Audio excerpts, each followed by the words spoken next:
El ashram de Ramana Maharshi. Desde mi primer encuentro con Bhagavan, he visto una luz brillante, semejante al sol, en el centro de la cual estaba Bhagavan. Después, una luz brilló permanentemente entre mis cejas. Un día vi una gran luz del cráneo de Bhagavan y llenaba el hall entero. Todo se fundió en esa luz, incluido él. Solo el sentimiento de yo flotaba en ese vacío luminoso. Cuando relaté estas experiencias a Bhagavan, él me dijo, sí, a veces se tienen tales visiones. Para ver tu rostro debes mirarte a un espejo, pero no debes identificarte con ese reflejo. Lo que es percibido por nuestros sentidos y nuestra mente nunca es la verdad. Señores, lo que es percibido por nuestros sentidos y por nuestra mente nunca es la verdad. Por eso digo que es otro universo completamente diferente a este. Todas las visiones no son más que creaciones mentales y si se cree en ellas se deja de progresar. Cuidado. Cuidadito con las visiones y con los juegos mentales.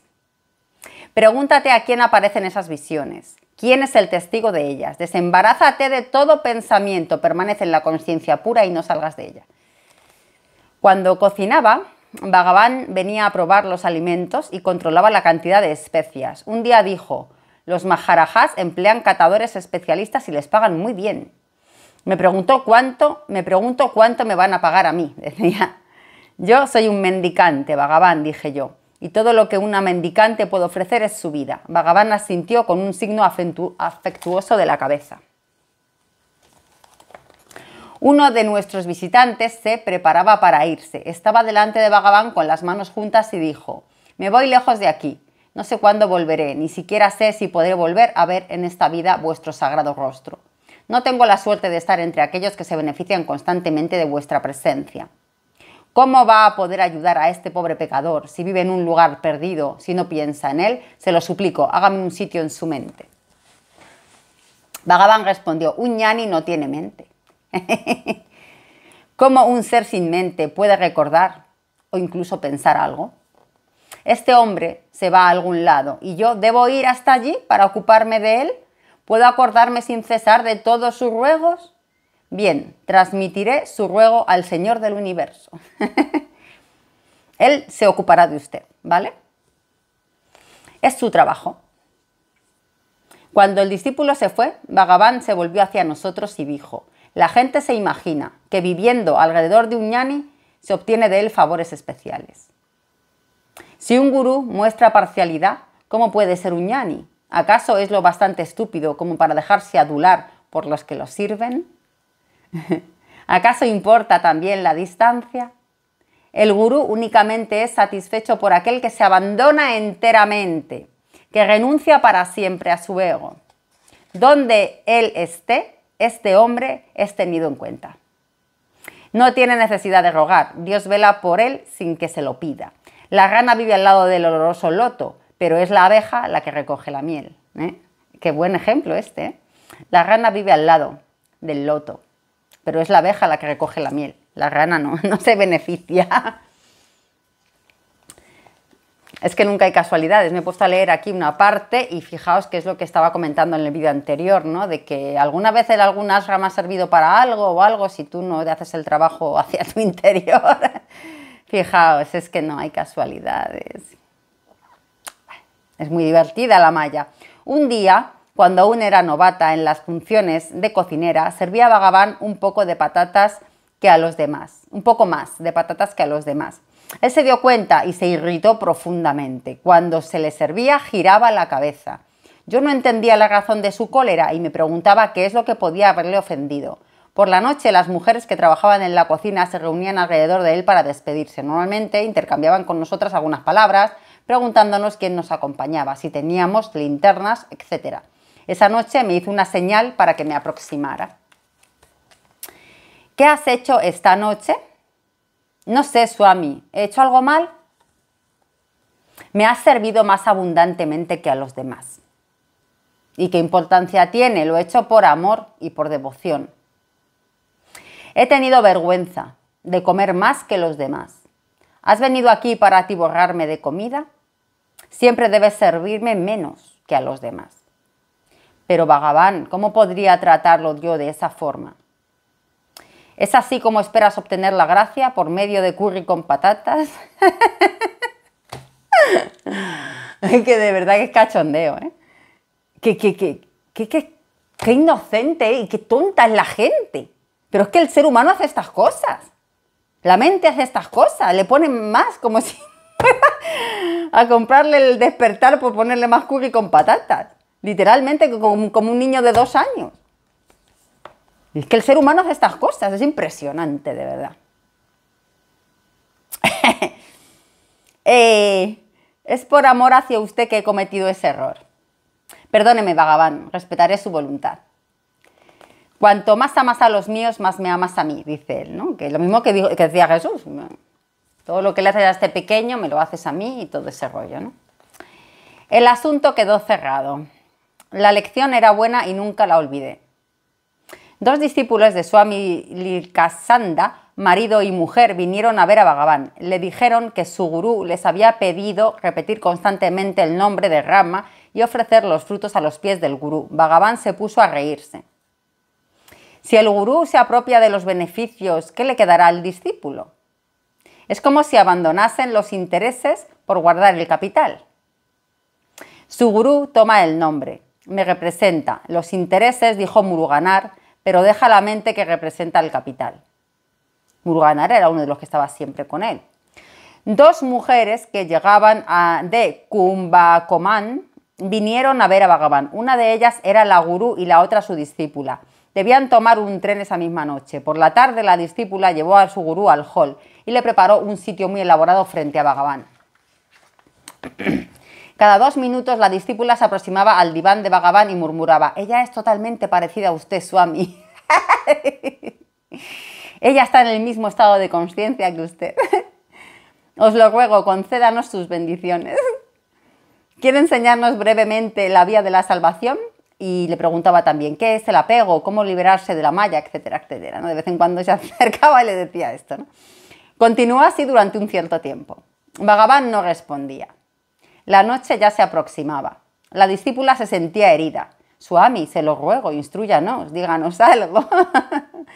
Swami, denos rápido la iniciación que se hace tarde. Rápido, Swami, usted sabe que debemos tomar un tren. La pobre mujer estaba desesperada. Al menos díganos algo. Todo el mundo habla de la ignorancia. ¿Qué es la ignorancia, Swami? Bhagavan se volvió hacia Muruganar y le dijo: pídele que se plantee la cuestión que quién es el ignorante. Ahora podéis marchar. Vuestra iniciación ha terminado, dijo Muruganar. Más tarde, Bhagavan comentó: hay que hacer todo precipitadamente. Todo el mundo tiene que tomar un tren. Se hace una visita al Swami entre 2 trenes y uno se quiere marchar con una señal de la liberación. Se lee a la derecha y a la izquierda y uno se cree un erudito. Siempre que tenía ocasión de mortificar nuestro ego, Bhagavan no lo desaprovechaba. Continuó: antes de venir aquí, la gente tiene un deseo sincero de hacer un trabajo para obtener su liberación, pero cuando se instalan aquí su ego se les sube a la cabeza y olvidan por qué han venido. Se imaginan que me rinden un gran servicio alimentándome y piensan demasiado en ellos mismos. El sentimiento de importancia que encuentran al servir a su gurú destruye toda esperanza de obtener la iluminación. Solo la humildad puede destruir al ego. El ego os aleja mucho de Dios. La puerta que da acceso a Dios está abierta, pero el dintel es muy bajo. Para entrar hay que agacharse. Con el ego alto no, tienes que arrodillarte un poquito. Como decía ese chiste por ahí, que no sé cómo era muy gracioso. Dice: cuando me quieras suicidar, me subo a tu ego y me lanzo hasta tu sabiduría. Y entonces ahí me reviento. ¿Hacéis por mí más que aquel hombre que durante años me ha seguido como mi sombra? ¿De qué ha servido eso? Es este hombre el que después ha intentado un proceso y ha pedido una investigación de mis cuentas. Si queda el menor rastro de ego, crecerá rápidamente y os destruirá espiritualmente. Todos los alimentos se guardaban en vasijas y botes metálicos que perdían y se vaciaban mal, tanto que el suelo estaba lleno de grasa y resbalaba. Un día lo limpié a fondo y Bhagavan me felicitó. ¿De qué sirve, Swami?, suspiré. Los demás vendrán, verterán el aceite, esparcirán la harina y todo quedará de nuevo igual. Necesitamos urgentemente recipientes adecuados. 10 días más tarde me llamaron en el hall. Los servidores estaban abriendo unas cajas. Ellas contenían 6 magníficos recipientes. ¿Querías recipientes? Ahí los tienes, dijo Bhagavan. Llévatelos a la cocina. Las averiguaciones hechas revelaron que un jefe de estación los había inscrito a la cuenta del ashram por una razón desconocida. Como él estaba pidiendo a Bhagavan esto, ¿no?, diciéndoselo, asume que eso se le va a conceder y se le concede.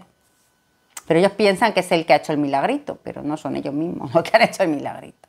Esto siempre es el mismo rollo. Vale, misteriosas coincidencias como esta eran algo corriente, tanto en el ashram como en la casa de los discípulos.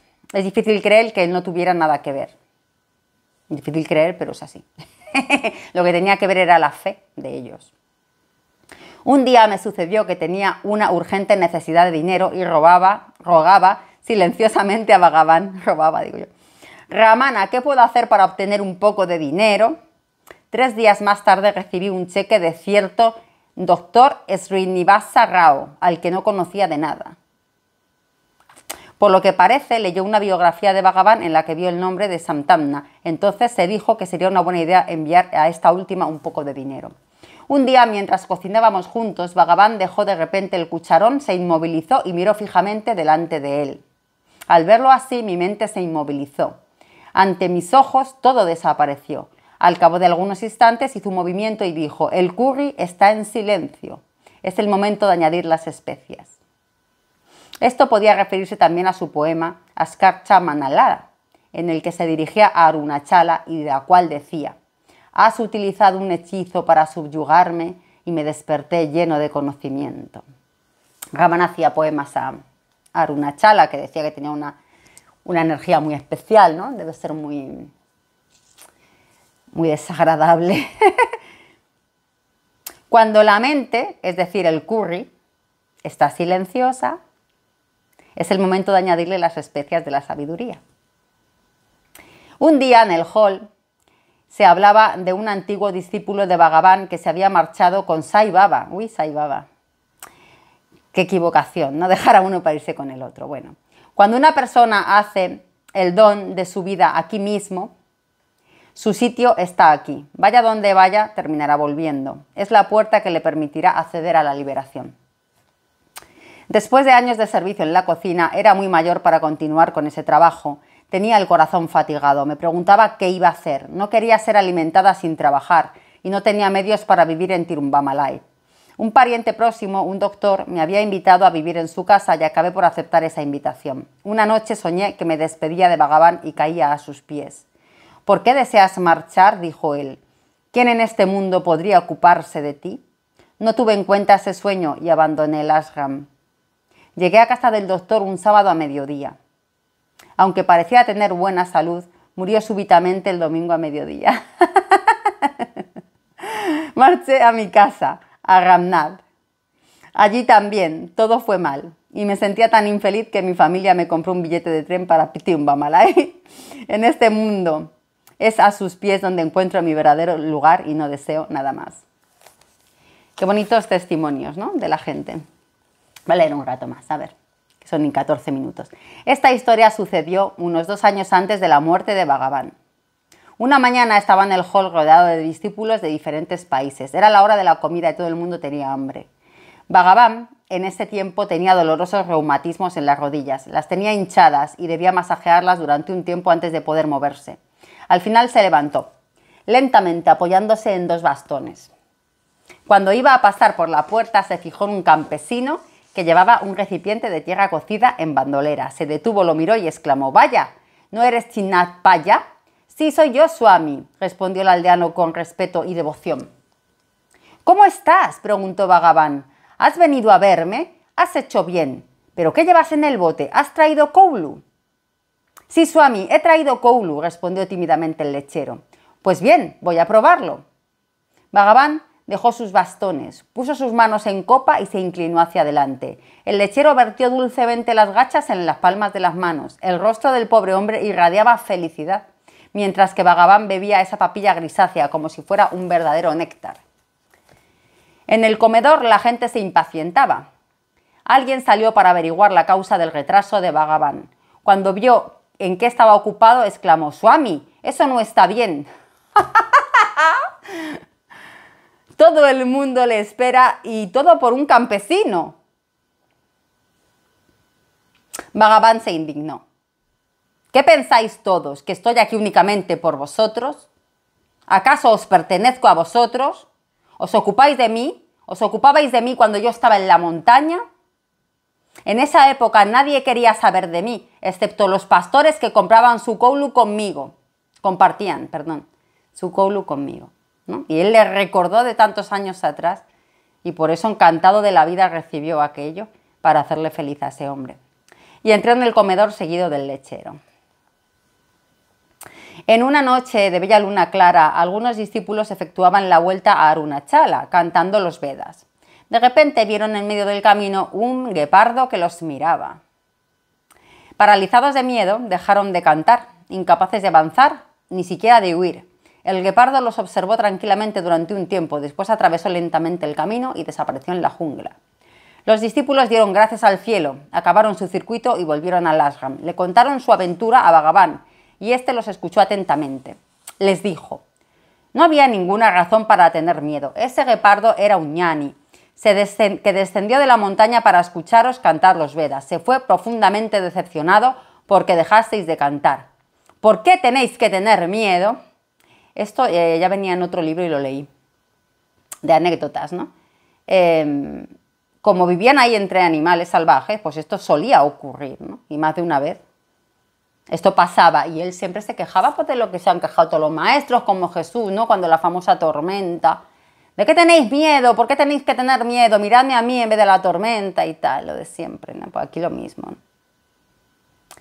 Aquellos que esperaban que el Supremo fuese de una monótona uniformidad, actuando de manera invariable y estereotipada, estaban completamente desconcertados cuando trataban con Bhagavan. Esta es otra de las cosas que señala un maestro. Un maestro no es así como la gente espera, una monótona uniformidad invariable. No. Al contrario, ya lo dije, con los niños es un niño más, con los sabios es un sabio más, con los otros no sé qué. Él nunca reaccionaba dos veces de la misma manera. Con él, lo imprevisto era la regla. Las probabilidades siempre eran engañosas. Parecía totalmente indiferente a todo lo que ocurría en el ashram y prestaba una atención desmedida a algún detalle, aparentemente sin importancia. Criticaba vivamente al director del ashram por su gusto por la expansión y las mejoras, y sin embargo se interesaba acerca del trabajo de los albañiles y los carpinteros. Reprendía severamente a su hermano pequeño, pero regañaba a cualquiera que viniera a quejarse de él. No quería oír hablar del dinero que llegaba al ashram, pero leía atentamente todos los correos. Rechazaba dar su consentimiento a algún trabajo, pero si se efectuaba en contra de su opinión, colaboraba con buen ánimo. Cuando se le pidió permiso para la construcción del templo, dijo: haced como queráis, pero no utilicéis mi nombre para recoger los fondos.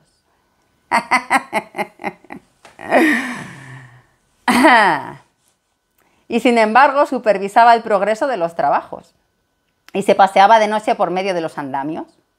Cuando Sri Chakra fue instalado en el santuario, fue al templo a medianoche y puso su mano sobre él. No quería tener ninguna responsabilidad en la creación y desarrollo del ashram, pero firmó un testamento instaurando una dirección hereditaria. Rechazaba cualquier tratamiento, pero tomaba, sin que se lo pidieran, todos los medicamentos que se le daban. Si varias personas ofrecían cada una un remedio diferente, los tomaba todos al mismo tiempo para agradecerle a esa persona, no por nada, ¿no? Se deleitaba con comidas sencillas y apartaba la vista de manjares delicados. Enseñanza de humildad, ¿no? Y de desapego del mundo y todo eso. A veces llevaba a alguien a la cocina, preparaba un plato y le servía con sus propias manos. Pero cuando alguien venía a pedirle comida, protestaba de su impotencia sobre eso. Insistía en que se diera de comer primero a los mendicantes. pero declaraba que el ashram era para los visitantes y no para los mendicantes. Manifestaba ternura a una ardilla enferma, pero ninguna emoción cuando un fiel discípulo estaba agonizante. Era indiferente a las pérdidas o daños importantes, pero gritaba al advertir que un vaso estaba a punto de caer en las estanterías. Riqueza, belleza, celebridad, austeridades, filantropía, nada de eso le impresionaba, pero se ocupaba durante días de un mono que cojeaba. Ignoraba a alguien durante mucho tiempo y después de repente se volvía hacia él con una gran sonrisa y entablaba una discusión animada. A alguien que le preguntaba sobre la vida post-mortem le replicaba: ¿quién plantea esa pregunta? Pero cuando otro le planteaba la misma pregunta, le explicaba con detalle lo que es la muerte y lo que ocurre después de la muerte. Era evidente que todo lo que hacía emanaba de un centro secreto que nadie tenía acceso a él. Estaba totalmente dirigido por él sí mismo. Evidentemente. Un besito.